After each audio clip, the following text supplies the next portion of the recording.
3, 2, 1, go.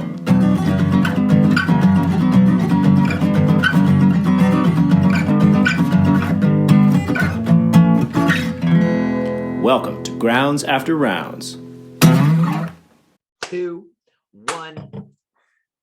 But we never say one. But I just did. And you clap. And I was clapping. You're like, Hercules. Welcome to Grounds After Rounds, ladies and gentlemen. This is not Dan Cortez, as some of you from the 90s may remember, of the MTV Rock and Jock. Right? Thank you. I told Eric this morning as I came in, I was like, we were talking about haircuts and teen styles. Mm-hmm. We were talking about mullets, and I think you are correct. 100%. The man bun will be the mullet of the 2030s. Meaning in 2030, we will all look back at the early 2000s at the man bun as what the hell were people thinking? Yeah. Though there are some people that pull the man bun off. 100%. Well. Yeah, Jason Momoa. Yeah. Jason Momoa. He did in a little bit because they're exotic like as he is. a tutu and horned rim glasses. And yeah. you're like, I think tutus and horn rim glasses are coming back. I'm gonna start wearing those. But I mentioned my bandana look. I'm not a huge fan of it, though the functionality of it, I really like. But I saw myself in the mirror the other day and I was like, I look like that guy from the 90s. He was an MTV host of one of their things or whatever. Yeah.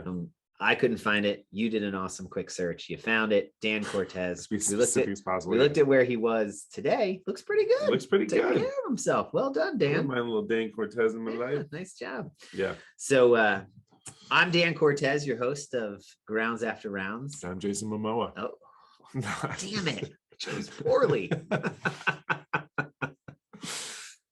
Have you ever seen the Rhett and Link, the Good Mythical Morning? You know those guys on YouTube? Yeah. They have another series that never took off, but it was more like behind the scenes or their lives. And so a little rough around the edges, swearing, a little bit of sexual innuendo and stuff. Thanks for good YouTube. But it was Link, which Link is the taller beard, longer hair. He had Rhett help him make a photo calendar, a photo journal of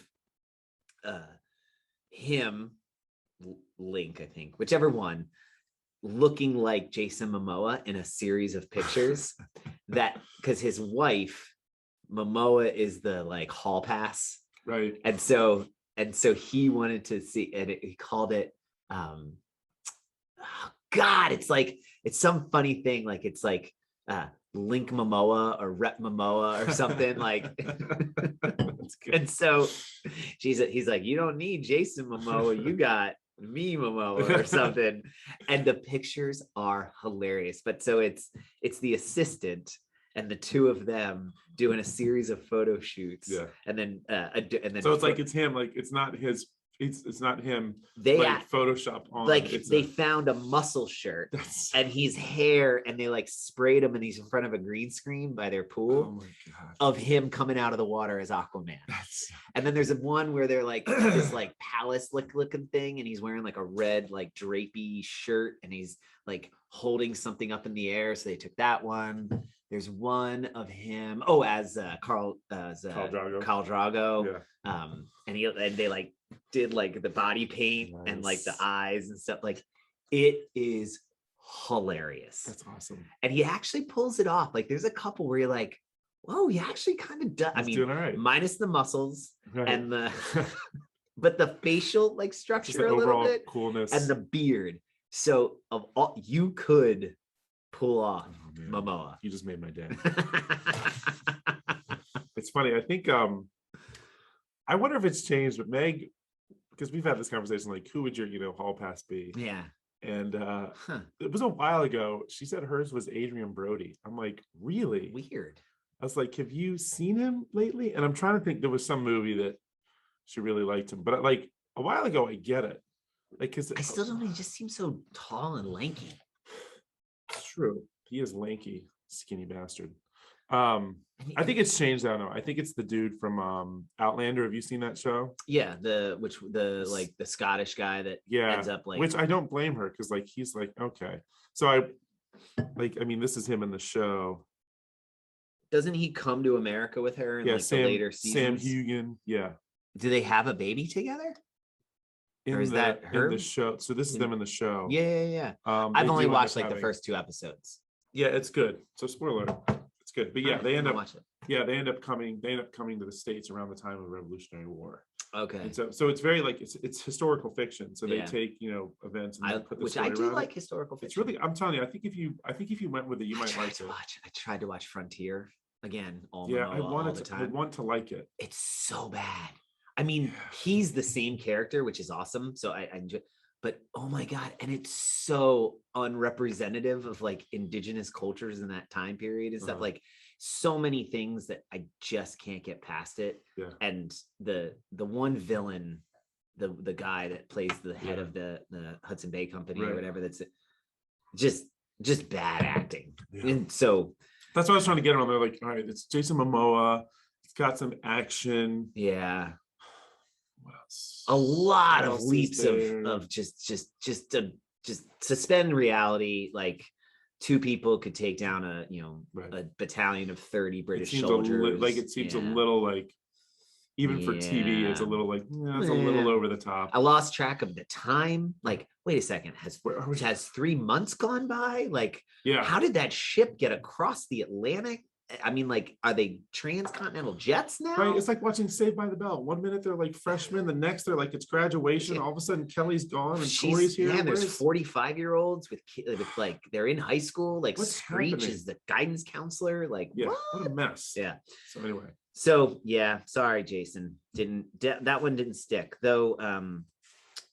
That show on Apple TV with him is awesome. See, I wanna watch that, yeah. so good. Yeah. Also, kind of bad acting, but not bad, but good. Like that show it's good. It's Second good. season is done. Highly recommend plowing through all through. Really? Yeah, all Cool. first and second season. We'll do Cool just that. concept too. Really cool concept. Have you welcome to Jack and Eric's TV Netflix Maybe review. Maybe we'll get to the Um, topic today. Everyone keeps talking about Squid Game. Have you watched it? I haven't. Andrew recommended it. I'm surprised as how many kids are recommending it when like seeing how violent it is. But Genevieve said something about it. She said she watched it, I think, and liked it. Here's the biggest obstacle for me. It's subtitled, which not an obstacle and in dubbed general. poorly, but That's I usually think that's part of its allure. Like so it's harkening back to like 80s, late 80s, like an old like Japanese Jackie Chan. Japanese like motorcycle. What does that call it? Not Aikido, but I know what you're talking about. Yeah, not even Kurosawa. But anyway, so that I think it's an homage to that sort of like a Stranger Things sort of thing. All that cool. I generally watch shows like that while I'm either making dinner, cleaning up dinner, prepping something. You know what I mean? Like it's something in the background that isn't a podcast, but that I can watch it and kind of keep track on it. Yeah, exactly. When shows, I actually started to brush up on my Spanish watching Narcos. Oh, really? Doing that. Because that's funny. I was able to sort of, because they did a lot of Spanish in the second one, so the Mexico one. Yeah. And I was able to pick up on about 20%. Like so enough to know what was going on. That and I'd have to look back real quick and be like, oh yeah, what was that word? Okay, cool. Yeah. Still can't speak it, still can't have a conversation, but it improved my vocabulary a little bit. And I was like, okay, cool. So that worked out muy bien. Well enough. Yeah. Exactly. Muy goodo. Sorry, Marina. That was really bad. This I have to dedicate and sit and watch it. And so in that is it is a limiting factor. In there's only a couple shows right now that cut make that cut for me. And so it hasn't made the cut yet. Yeah. It is on my favorites, or it's in my like. I want to watch it just to like. I watched the first episode and then fell asleep during it. But it was late. That's not a good sign, right? It was late, but I was when I first turned it on. I was like, wait, this is dubbed. And what I struggle with is the dubbing makes I can't tell. I was like, is this really like is the acting that bad? So there aren't even subtitles? No, they're. Well, I always have since Fiona was born. I always have subtitles on. Maybe I do the same thing. because like gotta keep the volume low. Because we were like when Fee was born, like we were like, I mean, we were writing like when Game of Thrones was getting like hot. Oh yeah, And I ain't missing that. and so Sorry, like she was kiddo. born, and she slept for about the first 2 or 3 nights, and then hasn't slept since. So it was subtitles, keep the volume low, so when she gets to sleep. Oh my god, I can't believe I didn't tell you this yet. So I had a dream. Might have been last night, but it'd been 2 nights ago. I can't remember. No. But Everett was like a Tom Thumb size kid, full grown, like teenager, but like itty bitty, Yeah, like jumping on things and like getting on your cup and like I don't. It wasn't a long dream or that, and I'm just as you were talking about, I thought of last Sunday, the Halloween thing, and Everett, how cute he was and like walking around. And so he's like, he's starting to become that like, oh, you're like a little dude. You're a I little person like now, this. right? Yeah, All right, I'll yeah. hang out with you, man. If he was like little itty bitty thumb size, super annoying. That's good. It's good to know. You were so frustrated because there was not like you can't punish him because if you hit him, you're gonna kill him. Yeah. If you squash him, you're gonna kill him. Get off that. Shit. I smushed him. Damn it. Yeah. Thumb size Everett, not cool. No. Current real Everett, He's fun. super cool. Yeah. He's funny now. He says he'll see me walking out the door and I'll hear he says bye when I'm leaving, sweet. but it's like bye, like I said. Oh, like the end of Smart List. So, bye. But he totally he sounds like a buzzer going off or like a timer. He's like bing. He just goes bye. Oh, He's that's cute. Awesome. But anyway, yeah. So Squid Game is one Squid that I keep Game, hearing about. yes. Check it out. But yeah, the dubbing threw me off, and now it's like I'm gonna try episode 2 and see if I can get through this. I'll get on it because I want to stay current in the cultural zeitgeist. Right. Yeah. Also, when talking to Allie about like, all right, let's start thinking about themes for the open this year, and it's right off the bat she said Squid Game, and I was like, I have a feeling that's gonna be a common one. Yeah, and I'm not sure how evergreen that is. Yeah, I mean? Yeah, I'm not sure. Like, but she hasn't seen it either, so it's let's. Most of her designs so far have been even the Game of Thrones one has a classicness to it that outside, like if you didn't recognize that that's Lannister colors, it doesn't matter. It's still just a really cool design. Yeah. So I would I have full 100% faith in her. And so if that's what she rolls with, well, very well, like the theme may have like you could, because I feel like we can make it work to where it's like all you have to do is follow my lead, and like our lead is to like this is what this is going to look like, but who knows? Yeah, I'm sure she's too talented not to make it work. Yeah, if that's the catalyst for inspiration, go for it. I mean, the two that I always have in the like ready to go though is down like in the shoot or whatever. It's like it might be something Avengers, it might be something wrestling, and it would be fun. Okay, so another, what the hell was with Wonder Woman 1984? Was it good? Am I incorrect? It's funny, I was just talking about this with someone. Incorrect in how much I disliked it? It's hard because it's like I want to like it. I thought it was a great concept. I thought the villain was really the villain could have gone really cheesy. How did they get from Washington D.C. to Cairo in like that jet would never have made it, whether it's invisible or not? Like what? How does he know how to fly an F-16 when he flew propeller jets or propeller planes in World War II? I think it was you're right. Obviously, it was like, oh, this is easy. Yeah. But it's like I haven't seen it. I only watched it the one time. But it's like like the villain. Well, I love like that actor because he's the dude that played Mandalorian. Yeah. He's the dude that played the prince who gets his eyes squished in. I always liked him. So I thought like he played that role really well. Agreed. Though the whole daddy son thing was just like, I mean, like again, like I get the concept of the story.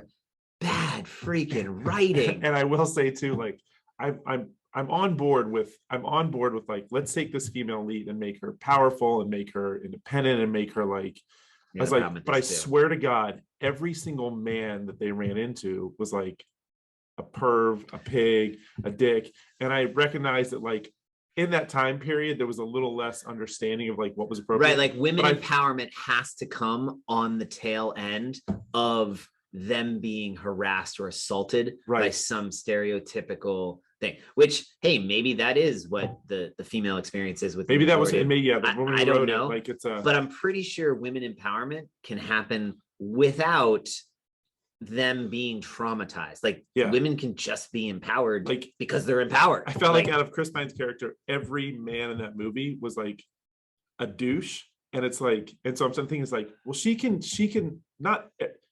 overcome, or like not even, it doesn't have to be something she can, it doesn't have to be something she has to overcome. Like it was a little bit too heavy-handed for the sake of and then also, I mean, she's freaking Wonder Woman. It doesn't matter if you're douche or not. She's going like the woman, the Kristen Wiig character. Oh, she was so good. I thought Kristen Wiig was. She played it well, but like again, like the vilifying of her makes her or turns her into a cat. With you know what there was some symbolic like anyway.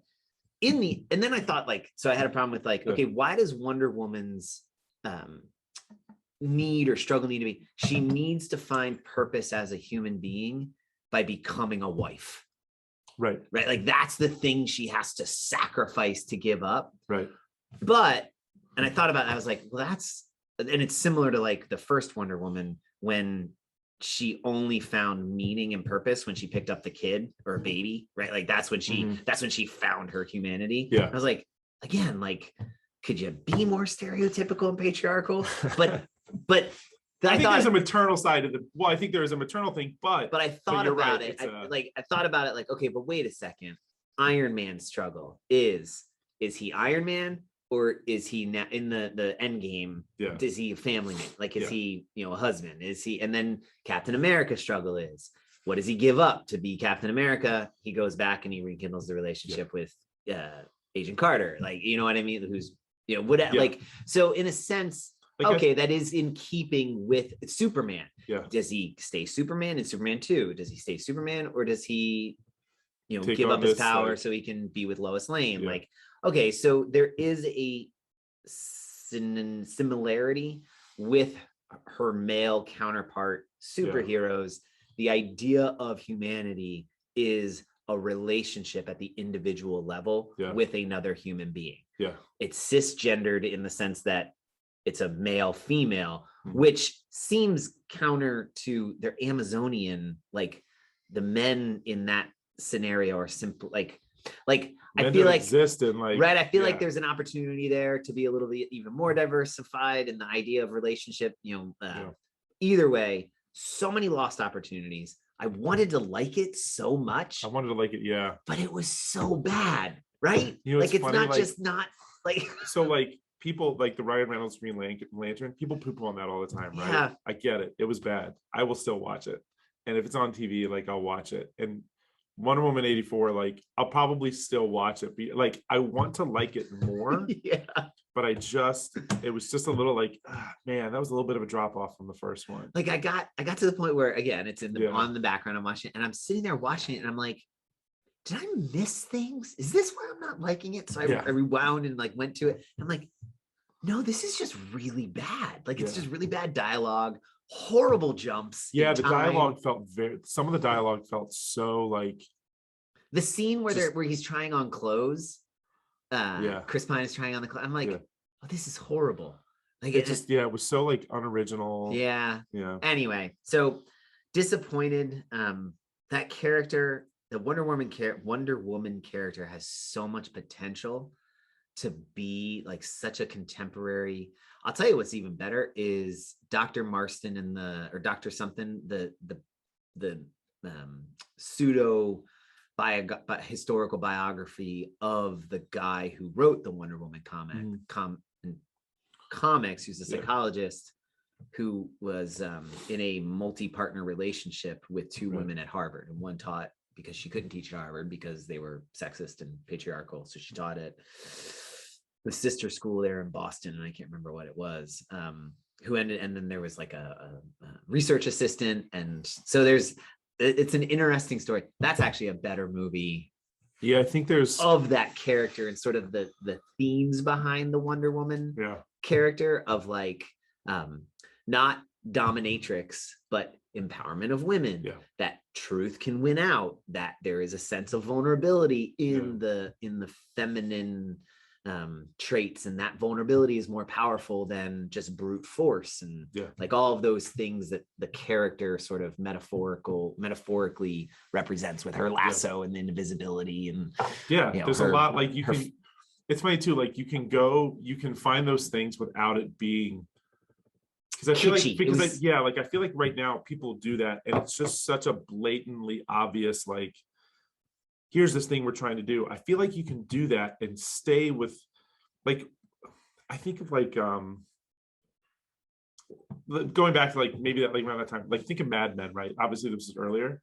I felt Mad Men did a really, Mad Men did a really nice job of like, this is what like The Office, and even for TV it may have been dramatized, but probably not that far off. Like, this is what it was like being a woman in the office. This is what the office atmosphere was like.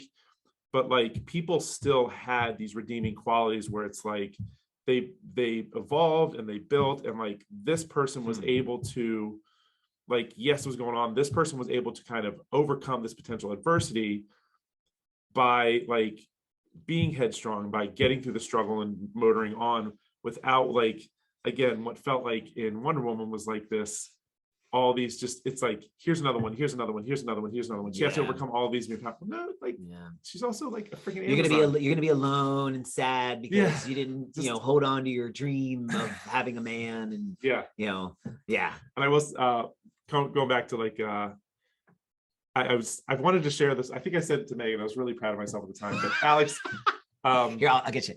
Alex Ray, thank you. Alex Ray. And I'm like, I want to say, she was like, I'm maybe hesitant too. Is like, Jack will find something though. Jack will find something. But it's like, well, here's what actually. So anyway, I love it. Alex posted this. He had reposted something from this woman on Instagram about how, like, something about the story of Cinderella, where it's like, man, that, like, how lame is that prince that, like, or was how lame is that story that, like, for this prince to fall in love with her, all she had to do was put on makeup or something, like how shallow. It was something like that. I was like, well, hang on a second. Because this is right now, Cinderella is a story that is like in our bedtime. Yeah, it's also, I think they redid it on Netflix, right? With is it God, who's the actress, singer? Not Selena Gomez. Maybe Selena Gomez? Oh no. No, I know who you're talking about. Yeah, they made like a musical out of it. Yeah. But anyway, so like I was like, well, hang on a sec. First of all, she had fairy godmother casts a spell makes her unrecognizable to anyone, even her stepsisters, because they did not want her stepsisters to know that she was there. This prince falls in love. Sure, she's beautiful and she's glamorous, but there was some sort of connection. But it's almost the shallow how, where he sees what's truly inside and it manifests as physical beauty. Right. So the fairy godmother showed what was truly inside Cinderella, and it just manifested as physical beauty. So he connects. It's midnight. She runs off. He's like, no. She leaves her shoe. Yeah.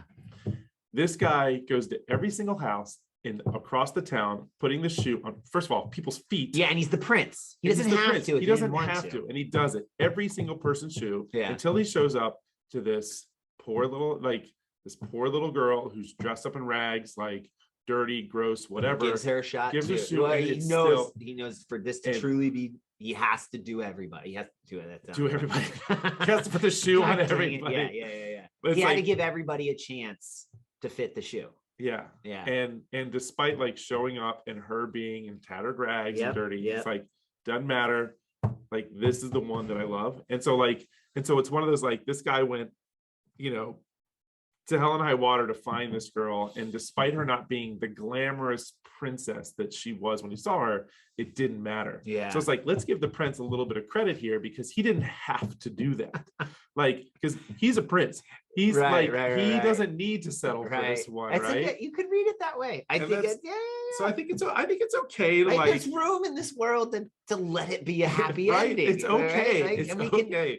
can contemporize it and make it, who knows, like maybe it's a prince and it's a guy that he falls in love with at the dance, or they could be of different nationality and race, and we could transport it to Bulgaria or to Southern Africa. It doesn't have to be a prince Yeah, either, like you can, the theme you're teasing out the worthwhile theme as you're reading it. If you can pull this from it, you can also pull this from it. And can't both be true? Yes, right. They can be. I mean, and Joan can correct me as she's listening to this, but I'm about to screw it up. But that is what I think early deconstructionalist literary theory played with, because what you would do is that process is we'd pull both of those out and we'd show how those two are actually what's in conflict, and we want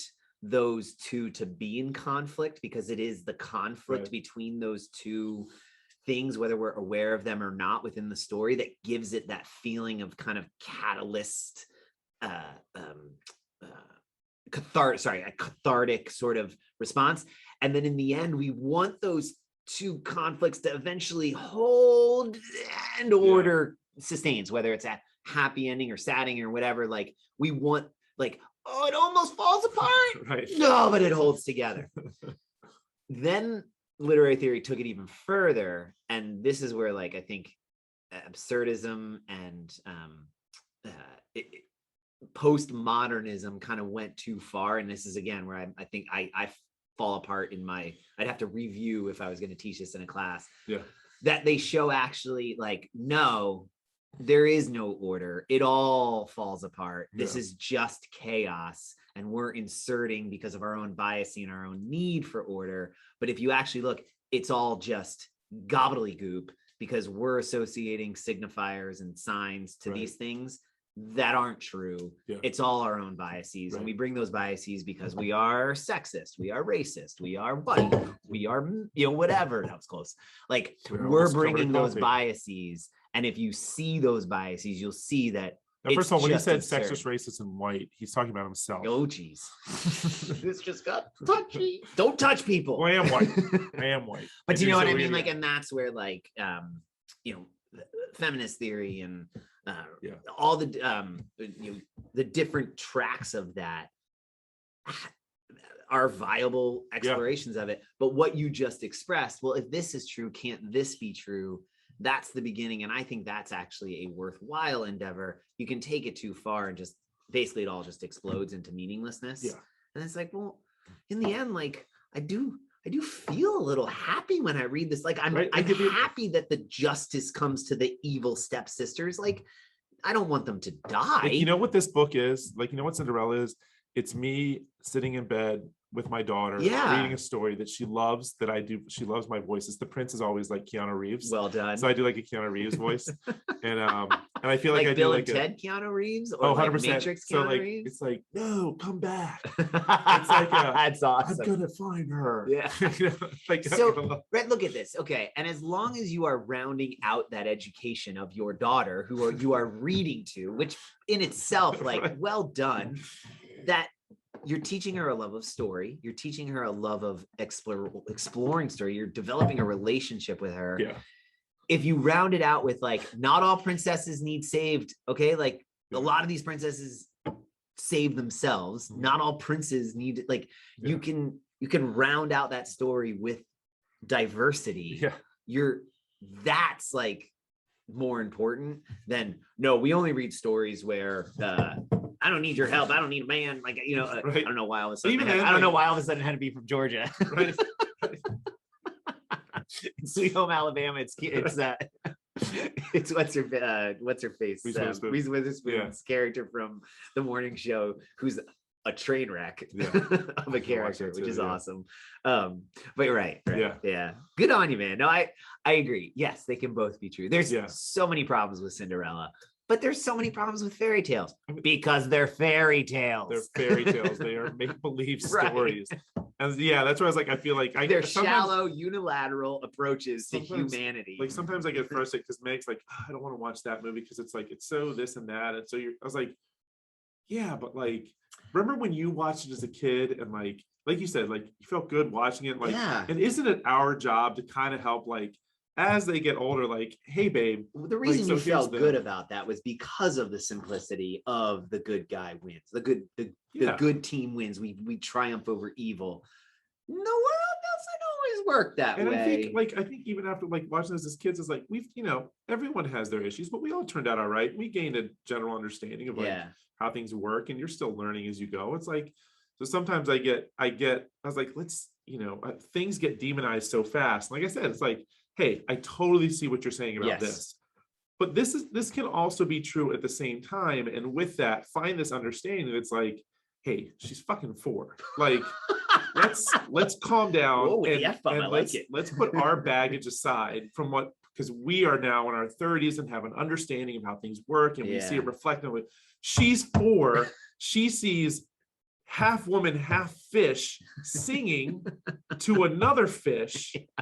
And which still one of my favorite Disney. Anyway. I love The Little Mermaid. Like, and again, like, I'm sure I could unpack that and figure out that I've got some deep-seated issue of why I like The Little Mermaid. See, but I just love Sebastian. and I love Little Sebastian's Mermaid main character character. Sebastian steals the show. Like 100%. The unheralded, like, put upon assistant to the king, Yeah. like, always trying to help everybody out. Like, can't we all just get along? And he's a crab, and he's constantly getting kicked and moved. And in the end, it is him who looks at her and says, I told you that this is all possible, but you went too fast. And then he looks at Poseidon and said, Triton, and says, I told you. Right? Like, nobody listens to Sebastian. Like, that's why I love that, because they captured that character. Teenagers who give them an inch, they walk all over. And have you ever seen the guy who voiced him? Under Because the he's sea. like that guy, like because I feel like I was a kid watching it, but like he would perform that song. But I think he was also just like, I don't know if he was a voice actor in general, or if he was just a singer and he had the perfect voice. Yeah. But like theme 2 is like he's just like this happy, like loving, like just fun. Yeah. And it's like he seems like the guy that would be Sebastian. And again, right? Like I'm sure, like, right, like it's got a Caribbean sort of like, maybe like half. You'd imagine his face would be sort of, African descent of some sort, or whatever, like former slave sort of character. Well, of course he's the assistant to the king, and always the second. Like, again, like, I'm sure I'm sure there is some sort of my own white privileged bias, which is why I like that character so much. Something going on there. I haven't dug too deeply, and I don't really want to, because you can't ruin The Little Mermaid for me. I won't let you. Go ahead. Ruin the beauty that is Sebastian's being kissed the girl. So Dr. Megan Geigner, who used Megan to, G, G. I always forget she came here. Chi-town. Yeah, would do that all the time. I would go and sit in her office, and I'd just be like, having a rough one today, and we chat and whatever, and I'd be like, man, it's just be like Goonies. And she goes, well, you do know Goonies is a anti-Asian racist depiction of something. And I'd be like, what?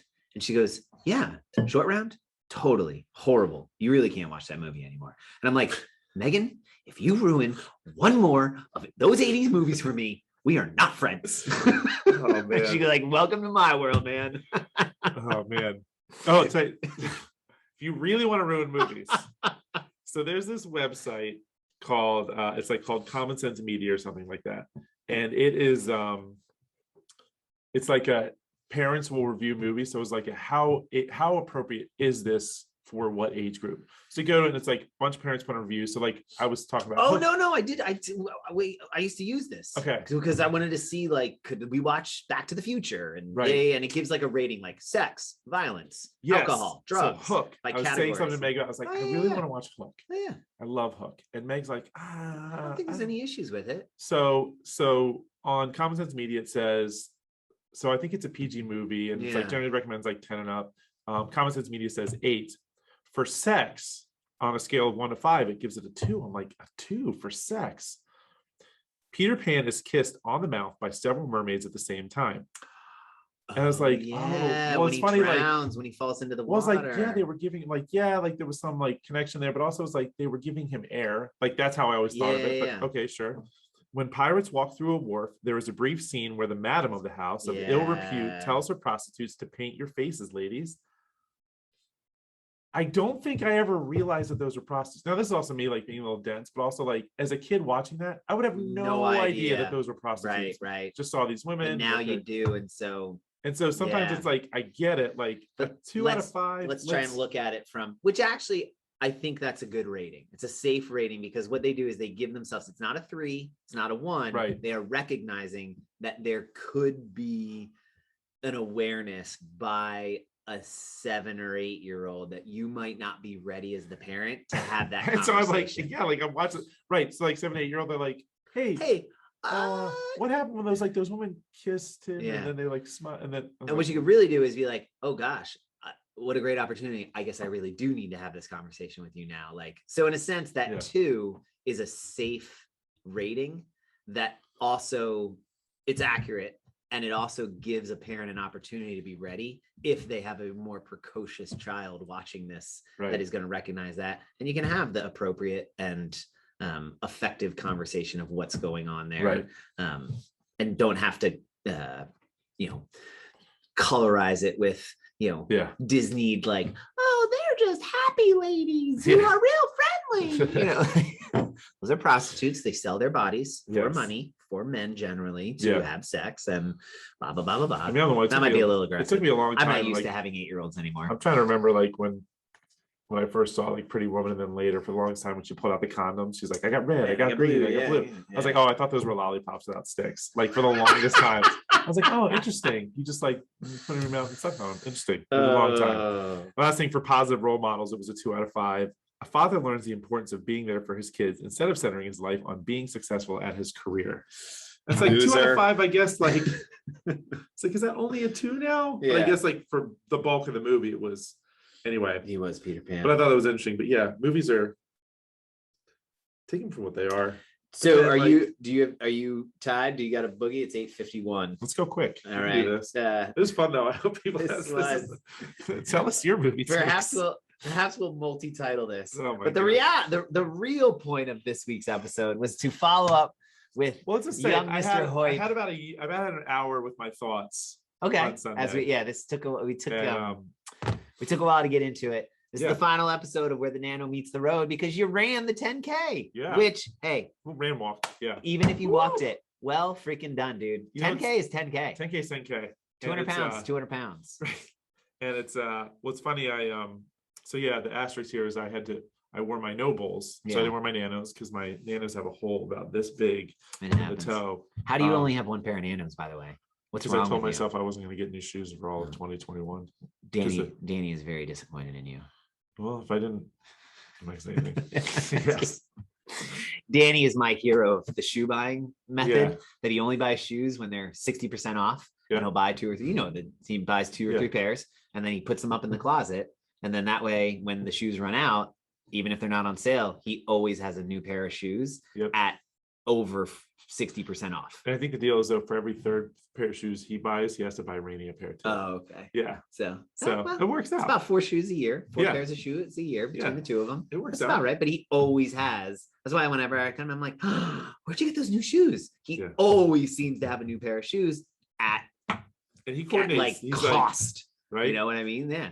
And the shoes go with the outfit he's wearing. He's always well put together. Yeah, the dude is So I asked for nanos for like Christmas. Oh, there you go. So I'm like, there you go. So I was like, I can go another year without buying shoes. So how was it? Give me top 3, bottom 3.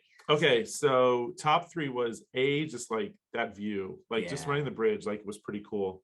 Like it really is. Like you can, and I said I have no idea what my time was. Like I started a timer when I Who went, cares? and I forgot to even check it later. But I also don't care because like that really is like if you just do it to do it, Yeah. that's a one of a kind. Like Yeah. how many times you've driven across that bridge and be like, huh, like you get really a really different perspective because it's so much slower. It's slower. And that's not that sounds that pejorative. Like I don't mean that in a bad way. I No, mean, like that's the running pace. across the bridge is slower than driving in a car. Yeah. You also get to look. That's I don't what know I about mean. you when I'm on the bridge. Yeah, driving, there's no looking I'm around. not looking. Yeah. Meg's like, look at those boats out there. Yeah, No. those look great.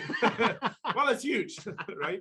But it's also that time of day, like the sun's coming up. The sky. I mean, Yeah. it really is a. There was a guy who tried through National Geographic, and he might still be doing it. He's trying to walk around the world.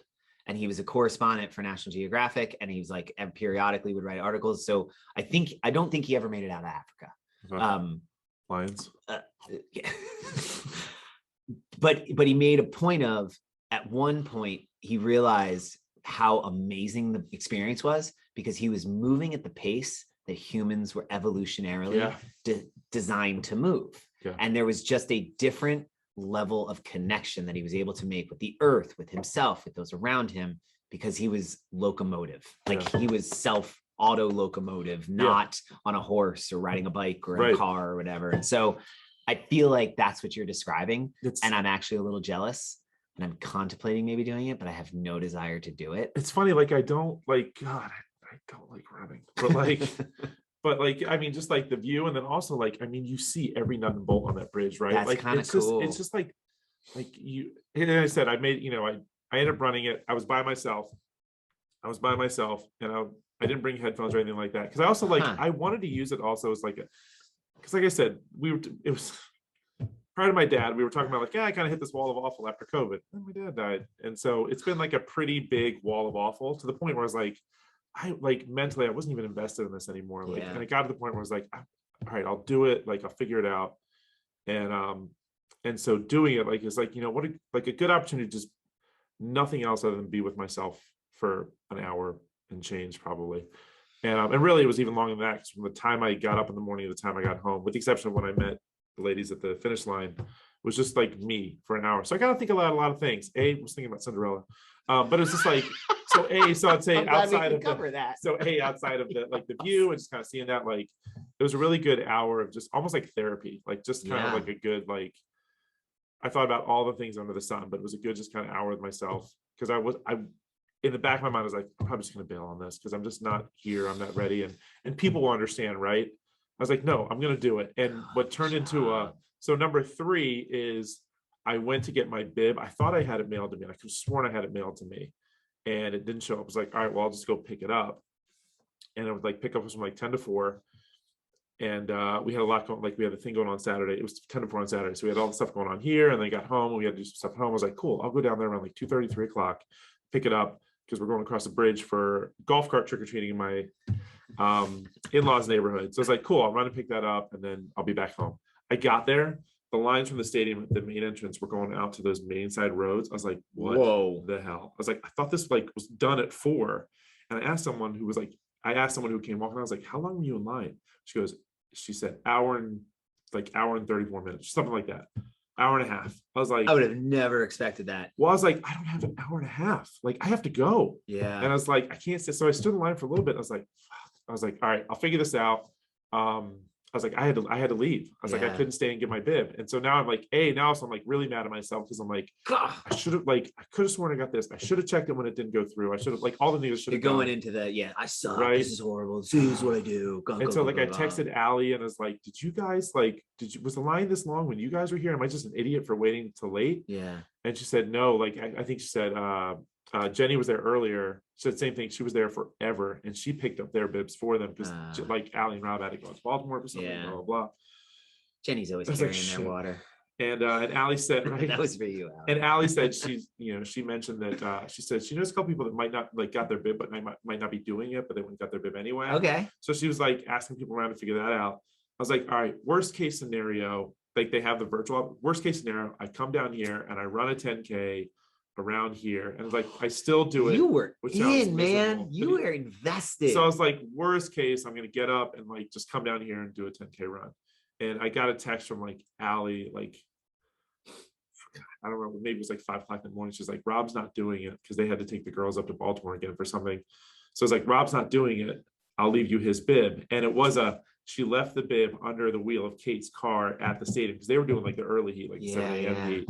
So I got there, I was like walking through the parking lot trying to find the bib, got the bib, stood in line. Of course, I got up to the buses and I forgot that you need a mask. To public transportation, you have to have a mask. I didn't have a mask with me. I had my I had a shirt on. I just took the other shirt off, tied it around my face, and like it worked. They didn't say anything. And there was a guy next to me. He's like, I don't have a mask. Do you have any extra masks? I'm like, no, we don't have any masks. He's like, well, I'm not getting out of line. I've been standing in line. I'm not getting in line to get a mask. He goes, I don't know what to tell you. Can't let you in. I was like, sure. It worked. I had a shirt around my face and my hood up, and that was my mask. And it worked. Like I said, it's just have your face covered. Yeah. So like, did he follow suit and do the same thing? No, he left. Oh, that bastard. So he probably went to his car, got one, and then stood in line longer. Yeah. So my third is like Allie and like that group too. Like they were asking around to try and find a bib to make sure like I got there, and then they waited for me at the finish line. Like they had probably been done because they were the heat. They started at 7, and I was getting there late because the bus driver was following the other buses in front of him and drove across the bridge.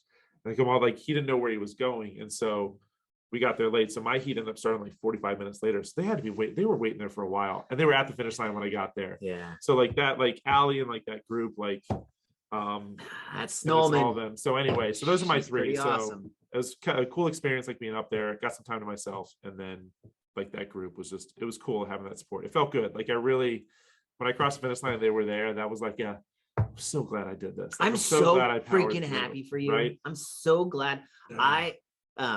I was texting back and forth with some of them, and I was like, hey, Big E signed up. I have not heard. And I felt a little like, shoot, I forgot to check in. Like, I wish we had done one like 2 or 3 weeks ago just to check in and see where it was. But I was like, well, that's kind of in line with everything. And I'd forgotten about the wall of awful term. Like it really had like, that was such a big wall. Yeah. I am so seriously like, fuck yeah, man. So well done. That's freaking awesome. So I would say takeaways from it, it's definitely worth doing a little bit more running in your training. just from the I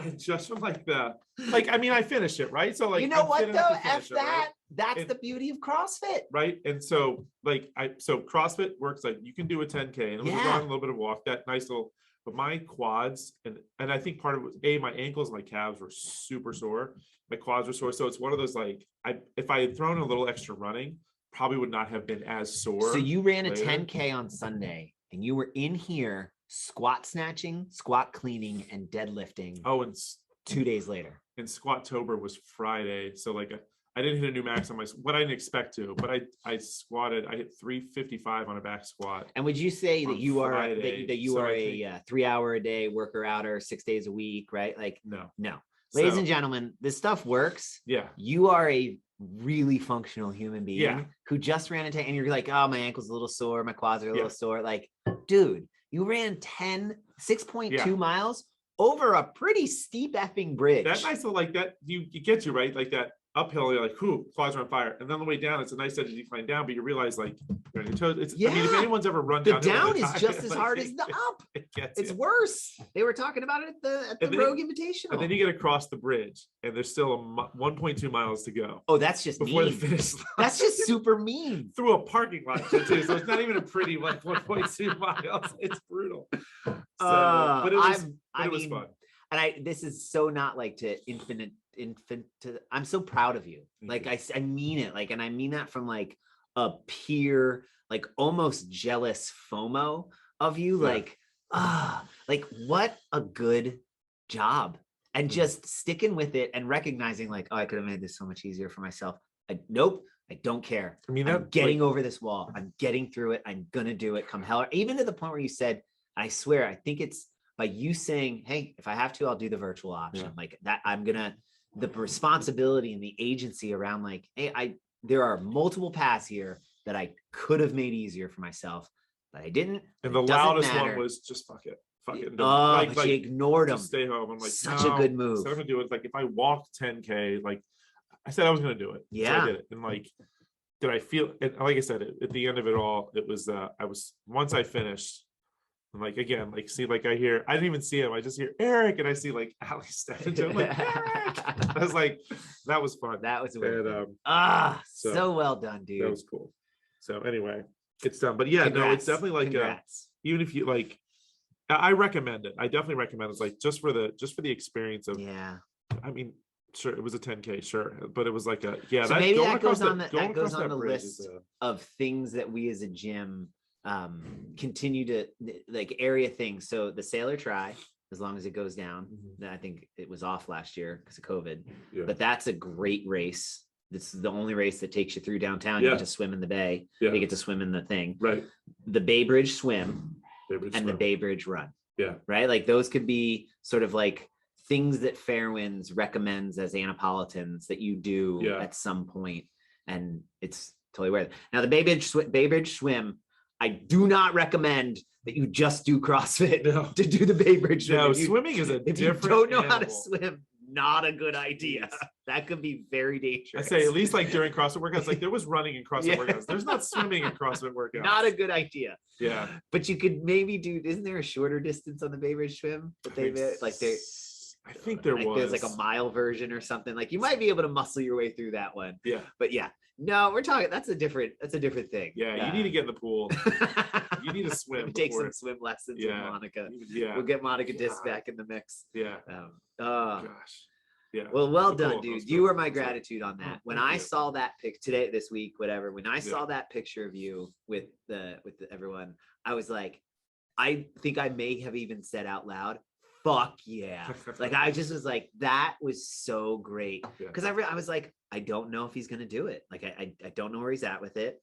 And I was totally like, but I get it. Like that's not like there wouldn't have been a single like, yeah, whatever, cop out. Like none people, of that. Yeah, like in the back of my mind is like everyone would be like, hey, I get it. Hell yeah. But, for me, it would have just been like, again, like, and I told you, and I don't mind saying this, like I feel like things spiraled. And it's really hard to like get that back. And I feel like if I didn't do it, I would have made it like it would have just continued to spiral. And I'll say like I feel a little bit better this week. Like again, it was almost like therapeutic to like hell yeah.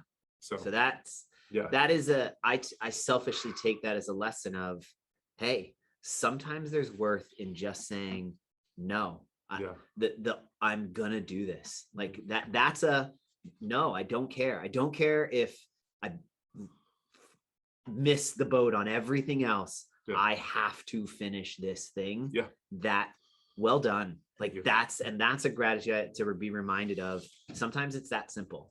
I'm gonna do it because I said I'm gonna do it. Yeah, but you don't have to. Yeah, I know. Yeah, but it doesn't really matter. Yeah, I know. What matters is I said I'm gonna do it. I'm gonna do it, and I don't care. And that's awesome. So thanks for that reminder, buddy. Good. I'm glad. Hell yeah. Yeah. Well, mine is like, it was because Genevieve and Copples and all were texting me too. I didn't get a chance to see them, but like that whole group that like did it. And they were all, and like you texted me that morning, and I think I gave you the thumbs up because I saw the text, I was like, yeah, I'm fucking doing it. And then I got up in the morning, I was like, fucking, I'm probably gonna get there. Like, oh good, there's a bib there, I'll get the bib. I was like, but I also like, I had no idea what to expect. Like, I knew you get on the bus, you go to the bridge, and like, I just didn't know what to expect. So part of that too was like that kind of overwhelming. Like, I was like, whatever. I'll just, there's a lot of people there, so I'll just follow someone. Gonna get and follow the bus drivers. Don't follow them. The guy on the bus was a dick too. There was a guy who's like, "Do you even know where you're going?" And he was just following the bus. And then he's like, "Don't turn there, don't turn there." Then he was so rude to him. Like, and again, the guy was probably like a little steamed up. He's like, "I'm trying to do my run." This bus driver's up at like, I don't know what he's getting paid, but he's like, he's a fucking bus driver. Like they've had a tough go of it the last couple months. So, so anyway, that whole group hit me up, be like, "You running? You coming?" Yeah, I'll be there. So that was awesome. Thank you. This was fun. I have no idea if this made for a good episode, but I had fun. It's one of our longer ones. I'm really glad you could clarify my sense of the Wonder Woman. And we could close out the loop on where the Nano meets the road. Yeah. #noble. Where the noble is. because my Nano's broken. Oh man. All right, folks. We all have a great weekend. We will see you On the creek.